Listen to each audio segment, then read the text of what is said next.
Welcome back!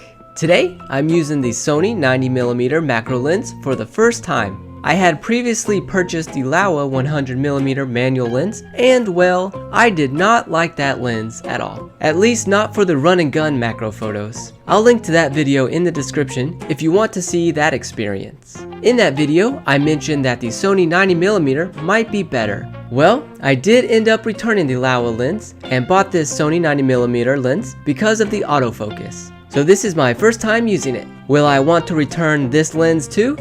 Let's find out. So today was a great day for macro photography because I found a lot of spiders in this garden. I also found a nice big ant to try to photograph. I found a big yellow locust. And I also found a dragonfly, which I rarely have the opportunity to photograph these things, so I was excited it didn't fly off when I approached it. I got some video of this one spider that caught a type of wasp. That was neat.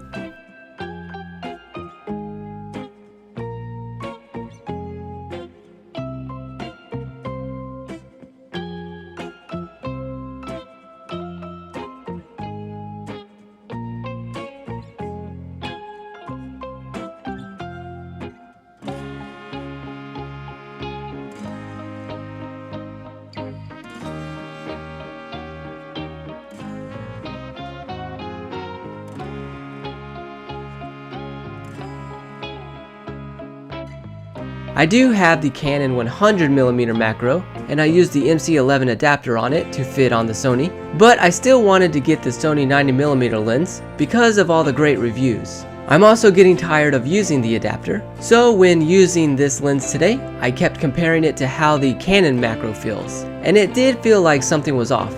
I think the autofocus was a little slower on the Sony, but I don't have proof of that yet. Or maybe it was the 90mm versus 100mm. I'm not sure, but I did feel like something was off. There's one thing I really like about this lens though, and it's ironically something that Dustin Abbott mentioned he did not like, which is when you click the focus ring to go to manual focus, the focus will jump from where your autofocus was to where you last left the manual focus. When he mentioned this, I didn't quite know what he meant until I saw it for myself, and I definitely love this feature. I like it because whenever the autofocus picks up something farther in the background, but you want it close up, then all you have to do is switch it to manual and it jumps right back to where you were. This was always such a pain for me using the Canon, and now it's so much easier with the Sony. Here's a bad example of what I mean with this dragonfly. Watch how I'm focused on the dragonfly and then it goes to the background. All I do is switch to manual and it brings me back. But this is a bad example because the dragonfly wasn't at the same distance I had the manual set to, but you get the point.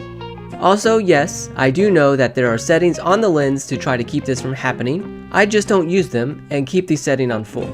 As far as the image quality, I'm going to do a different video for that to compare the Sony to the Canon, but for right now, the images look fine to me. Overall, I like this lens and I'm definitely glad I returned to Laowa and picked this up. I would rather have a 1:1 macro lens with autofocus than a 2:1 macro lens that's manual. So let's take a look at some of the photos I got today. Enjoy!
Alright, here are the photos to vote on. I would say my favorite is number 1 because of the clean and minimalist look of the photo.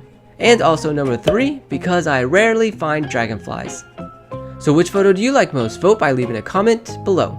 Thanks for watching.